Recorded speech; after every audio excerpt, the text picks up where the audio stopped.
New developments in the story you saw first on 2 Works for You. Threats of a boycott and now violence, all because CAIR, a Muslim group, is taking part in Tulsa's annual Veterans Day parade. 2 Works for You anchor Stephen Romo is here now with what's new tonight. Stephen?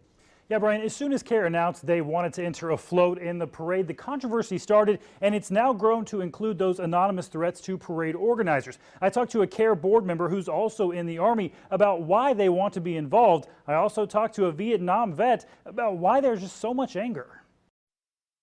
I wanted to do something bigger than myself and be of service to my country and the people. Rajai Fatia is a Tulsan in the Army Reserves. He also happens to be a Muslim. Honestly, people don't realize how often they come into contact with Muslims on a day-to-day basis. Do you know any Muslims? Don't want to.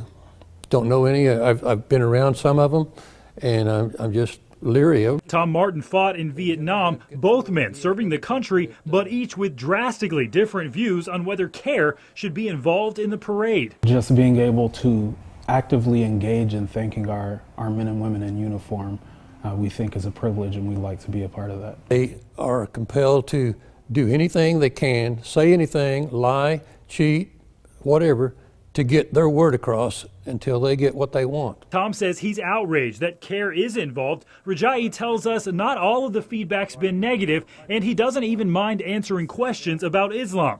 He says one persistent falsehood is that CAIR is somehow connected to the Muslim Brotherhood or other overseas groups. Some people will resist reason. They'll resist any information that challenges the notions they already have. I don't care to harm them.